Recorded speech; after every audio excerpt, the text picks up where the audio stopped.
Hello and welcome to our beginner's guide to Valorant in 2022. We first made this guide a year and a half ago, but unsurprisingly, Valorant is a whole different game from back then, and as such, a new guide is much needed. So here it is. In this guide, we'll be covering all the essentials that every Valorant player must know in order to make a smooth transition into the game. So if you're a veteran player watching this thinking, but I already know most of these things, these are like the most important things you have to know in order to be good at Valorant. Well, yeah, that's kind of the point. But if you're an intermediate player wanting to freshen up on the basics or a new one wanting to learn the game, this guide is just perfect for you. So make sure to like and subscribe, and let's get right into it. The first thing we'll quickly go over is the game modes. The first two shown in the menu are unrated and competitive. Both of these two game modes are very similar, or essentially the same. The only difference being that the competitive will place you in a rank and cannot be played until you reach at least level 20, which will take quite a while.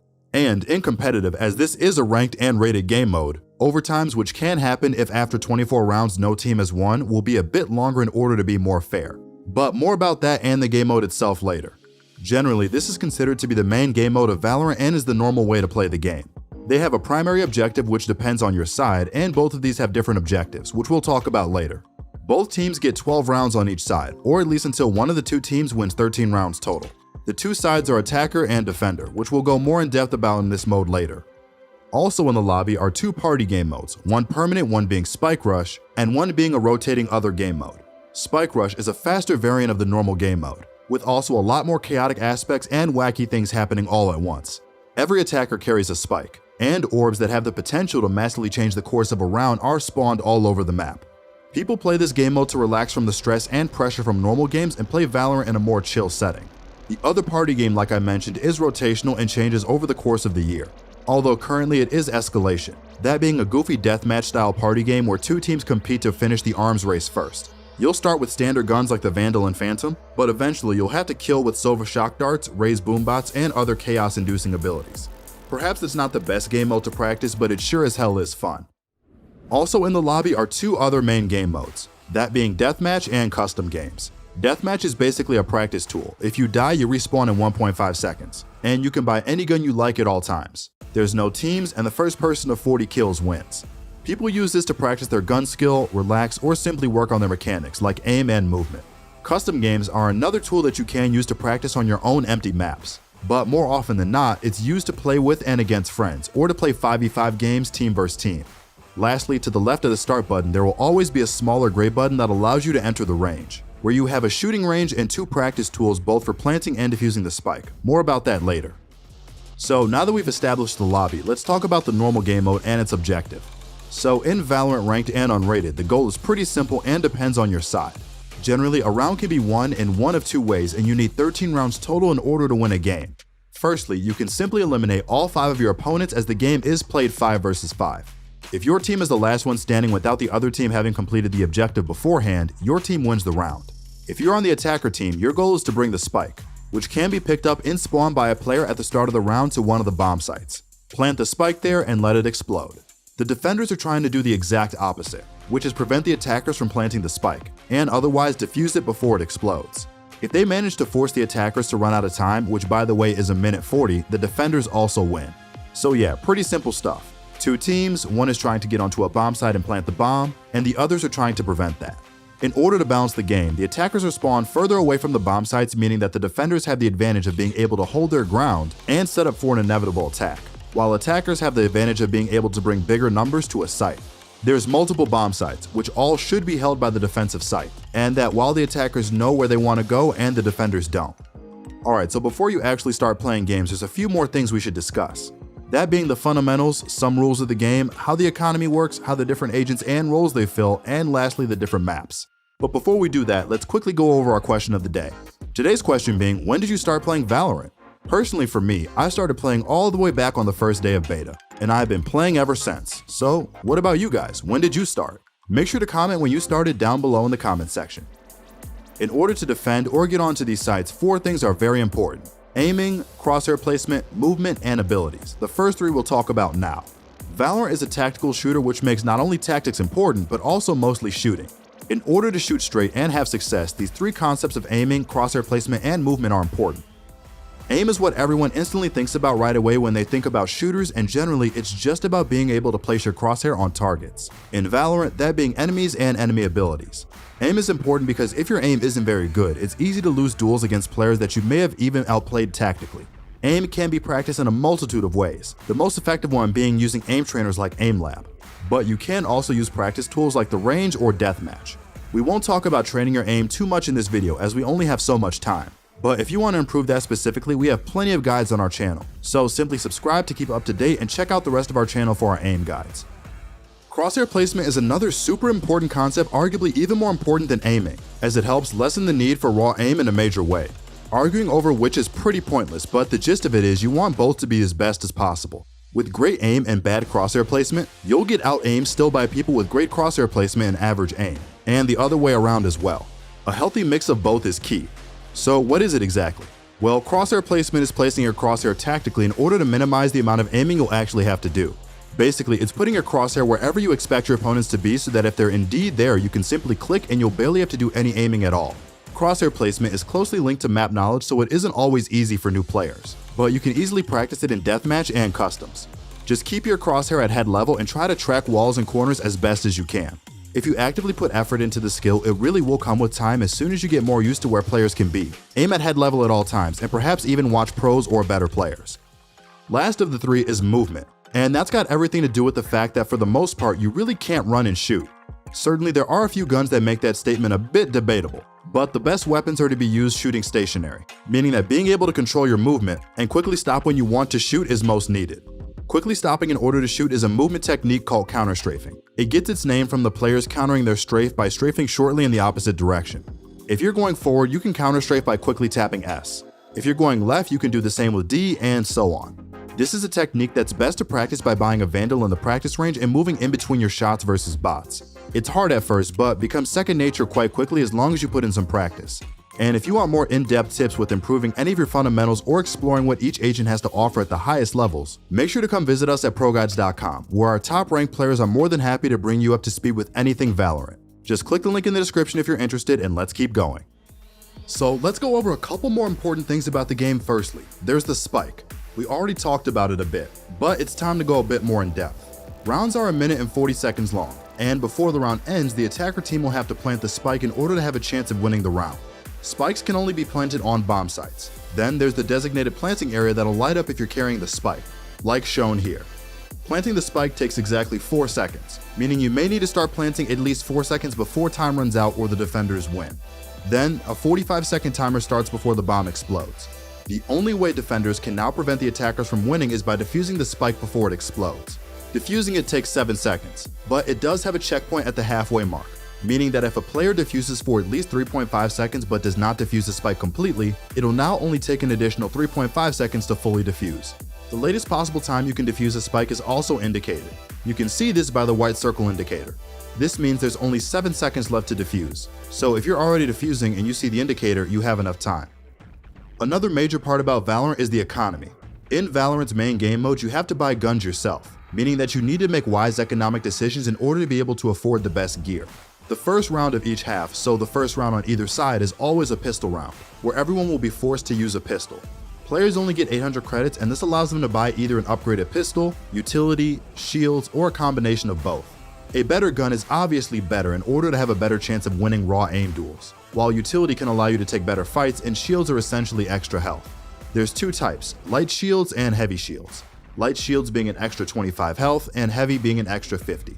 The 2 most important things to know for economy are that you 1, generally always want to buy together with your team in order to have the best chance of winning the round, and 2, you want to maximize your rounds with strong gear by sometimes choosing to spend less on one round, in order to be able to afford more on the next. This tactic is called ecoing, and it's basically saving credits in a certain round to be able to have a good buy in the following round.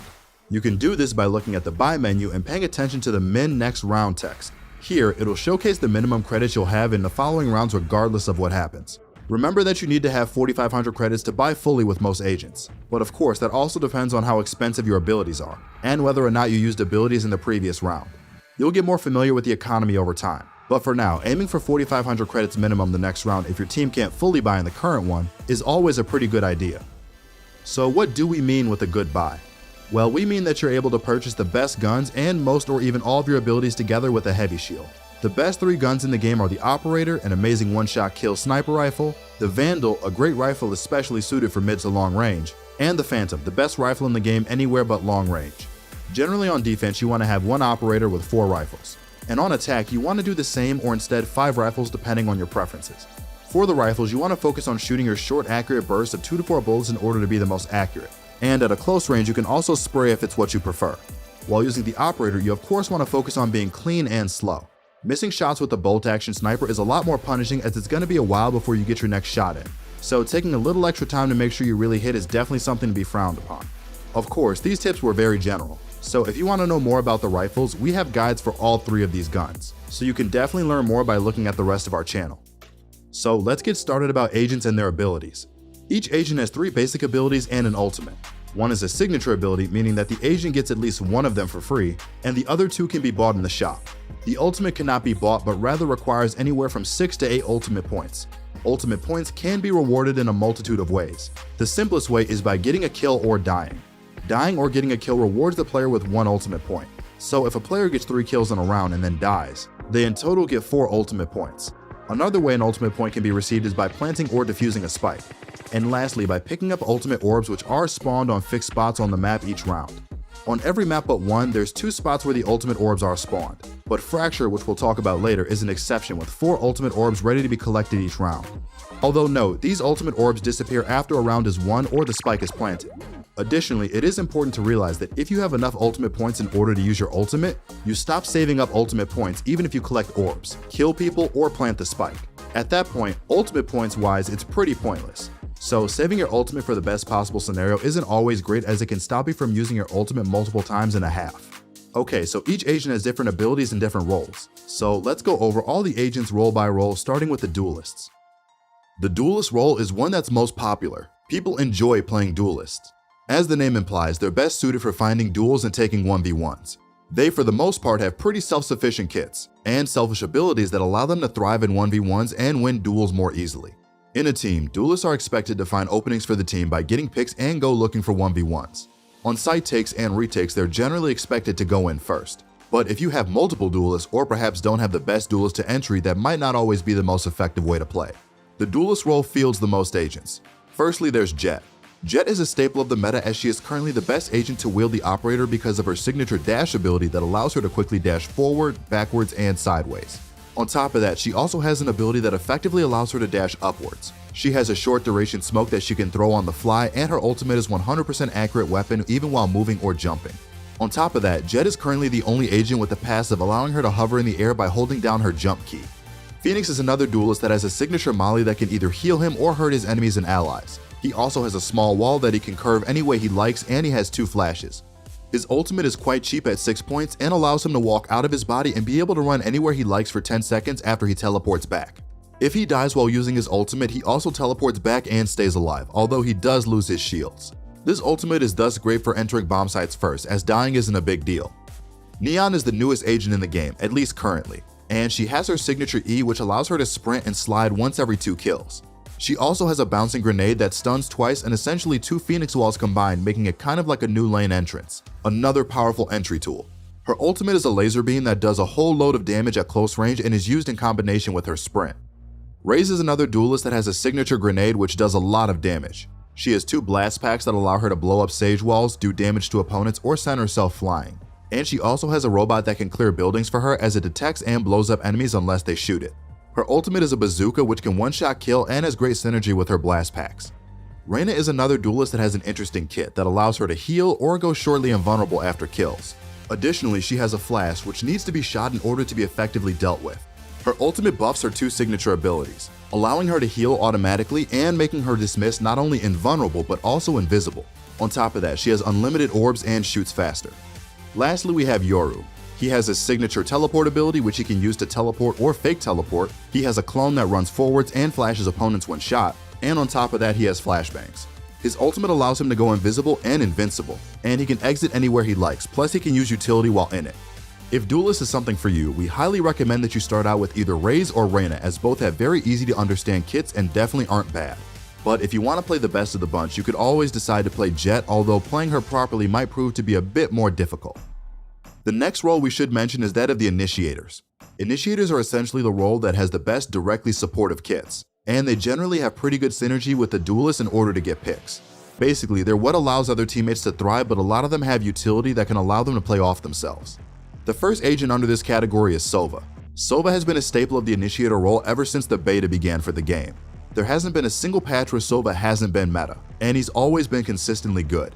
His signature ability is a recharging recon arrow that scans through surroundings whenever it lands and highlights enemies it spots. He also has shock darts, which are used the same way as the recon dart, except they deal damage whenever it lands. Lastly, he has an owl drone which can also tag enemies to highlight them and is used as a supportive entry tool. His ultimate allows him to send 3 massive shots through walls or any structure, which is great for after plants or to kill players that are highlighted or stuck in a corner. Skye is another initiator that has a very supportive side, but she also can be self-sufficient. The reason for that are her signature flashes. She gets a cue as to when she flashes an opponent in order for it to be an information gain. But they're also potent kill flashes, which are best used for teammates, but she can also use them for herself. On top of that, she has a tiger, a bit like Sova's drone but on the ground instead, and she has a heal for anyone but herself. Her ultimate scouts out the 3 nearest enemies and sends a seeker towards them. Breach is similar to Skye. His signature is a recharging stun, but he also has flashes and he also has a damage dealing ability that clears corners. His flashes are best used for teammates, but they can be used for himself. His ultimate stuns and sends people flying in a large radius, making it a great entry tool. KO is the last initiator, and he has a signature knife that he can throw to disable abilities and disallow anyone from using new ones if they're in range. On top of that, he also has flashes and a molly.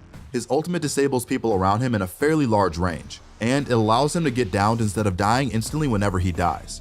On top of that, he also fires a bit faster, another useful ultimate to entry onto sites. For initiators, we highly recommend playing Sova. He has always been good in the meta and he is a great agent to learn what initiators are all about. He is a must pick on many maps, and his only weak maps are Split and Fracture. Overall, he's a great pick. Next on the list are the controllers. These are smoke-wielding agents that are able to change the way people play around sites by smoking off many angles or blocking sightlines. The first agent in this list is Astra. She has 4 stars that she can place anywhere on the map, and then she can transform these stars into smoke, stuns, or sucks depending on what she sees fit. And don't worry if you misplace, you can always take these stars back and replace them later. Her ultimate effectively splits the map in 2 as it's a huge wall that you cannot see, shoot, or hear through. The next one is Viper. She has a signature wall that she can essentially split a site into 2. And on top of that, she also has a smoke and 2 mollies. These can also be used in synergy in order to stall diffuses by playing back with lineups for the plant spot, although this is somewhat advanced. Her ultimate is very strong as it basically allows her to fill an entire bomb site with toxic smoke, which makes people lose vision and health if they enter. Players won't die, but they will go all the way down to 1 HP, and it's easier for you to spot opponents in your ultimate than it is for them to spot you. Then we have Brimstone. He can use his 3 smokes all at once to really set up a site take. His smokes last the longest in the game and they have the advantage of not being hollow. He also has a molly, and quite a potent one at that. Plus he has 2 stim beacons which allows any teammate standing near them to shoot faster and even move faster now. This ability used to be mediocre at best, but ever since the speed boost got added to it, it has become one of the best abilities in the game. His ultimate does a lot of damage in a small zone, so it allows him to either play after plant or kill people stuck in a corner. Lastly, we have Omen. Omen is able to smoke a lot further than Brimstone can, but he is slow to place multiple smokes as he needs to be doing them one by one, and he also only has 2 at a time. On the plus side, his smokes do recharge. He also has a flash and he has 2 short-range teleports. His ultimate, however, is a teleport where he can go anywhere on the map he wants to, or he can cancel it if he regrets his choice. He can't even use his ultimate to pick up the spike and plant somewhere else entirely. For controllers, we'd recommend playing Brimstone. He's probably the easiest smoker to play, and he adds so much value to the team with his stim packs. Viper is very important on some maps as well, but she's a lot harder to play and thus we don't really recommend her to newer players. For the final role, we have the Sentinels, which are experts at holding areas of the map. They have good stalling utility and they make pushing sites very difficult. The first Sentinel we'll talk about is Sage. Although generally she isn't considered to be a really good one, Sage is a good agent. She has a good kit and really helps her team. But the Sentinel role for her isn't a perfect fit. Although she doesn't really fit anywhere, just consider her to be kind of role-less. Her signature ability is a recharging heal that can heal up to 60 health. And she also has a wall that allows her to block an entrance, although it can be broken quite rapidly. And she also has a slow orb, which makes entering a bomb site quite annoying as you'll be walking very slowly. As you can tell, these two abilities are what make her a Sentinel, but they're not really as strong as the other Sentinel utility in the game. And lastly, her ultimate is a revive, which she can use to resurrect a fallen ally, one of the best ultimates in the game hands down. The first real Sentinel is Cypher. He has a signature camera which he can use to hold angles for information without the risk of dying. He also has two trips which he can use to slow down and kill anyone trying to enter a bomb site or angle. Lastly, he has cages, which are a bit like smokes except he needs to be close to the angle he wants to place them. These are great to get out of angles, using them as smokes, but they can also be comboed up with his tripwires in order to kill people safely through a cage while they light up due to his trip. His ultimate needs the body of a recently fallen foe, but if he finds one, he can then use it to reveal the other enemies remaining on the map. A pretty good ultimate in case you need to really figure out where your opponents are. Then we have Killjoy.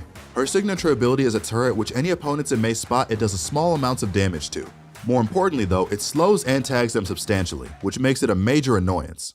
She also has Molotovs that can be pre-placed and activated at any time, which synergizes greatly with her alarm bot that attacks and temporarily doubles the damage on enemies it spots. Generally, you put your alarm bot close to your mollies and if someone walks through them, you can kill them quickly or at least do massive damage. Entering a site that Killjoy is holding should usually be pretty painful already, but then she also has a really strong ultimate, her lockdown. Killjoy's ultimate when placed forces enemies to leave the area within 13 seconds or else they get detained for 8. Meaning that they're not able to use their weapons, they walk slowly, and thus they are easy prey. A great ultimate either for taking or site retakes. Lastly, we have Chamber. Chamber is an interesting Sentinel, but a strong one nonetheless. His signature ability allows him to teleport from one place to another, which either helps him rotate easier, go for aggressive peeks, or do weird teleport plays to catch opponents off guard. He also has trips that scans like Killjoy's alarm bot, but instead slows opponents and alerts Chamber to when they go off. His other ability is essentially a better version of the Sheriff, except it can only have up to 8 bullets. And his ultimate is a better version of the Operator that also has these slow fields whenever he kills a player. For Sentinels, we recommend playing Killjoy. She is a great agent to get started with and she has a great kit that won't hold you back. Your agent comp in Valorant definitely doesn't matter too much when you're playing not in the highest of ranks. But as a general tip, try to have one of each role at least, as that's what's probably the easiest way to play the game. Alright, with agents out of the way, it's time to quickly go over the other maps. Currently there are 7, and all of them have something that's unique to them. Split initially was unique for the fact that it had ropes that you could go up and down, but nowadays Icebox and Fracture have them too, so it's more unique for the fact that everything is so close range. Split is a map where mid control is super important, and having a lot of your team's resources there is the name of the game. Next up is Bind. Bind is unique for the teleporters it has from A short to B mid and B long to A showers, which allows attackers to fake and rotate quickly through them. Everything here is also very close range. It usually ends up being fairly defender-sided, so if you have a bad attacker half, stay in the game as your opponents might run into the same problems. Haven is another map that is quite unique, except this time for the fact that it doesn't have 1, not 2, but 3 bomb sites, all of which play very differently. Haven is definitely the map that is the most unique for the fact that it has 3 bomb sites, but honestly, a lot of the time, B is ignored, so it doesn't really matter anyway. Ascent is a community favorite map that is unique for its closing doors both on B market and A tree. It has a very important mid section which really offers a lot of control, making it an important hold for both attackers and defenders. Icebox is a map that is unique for its zip lines, but it also plays very interestingly.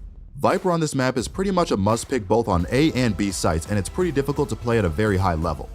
Breeze is unique for the trapdoor it has in the tube, but perhaps more importantly because it's so open.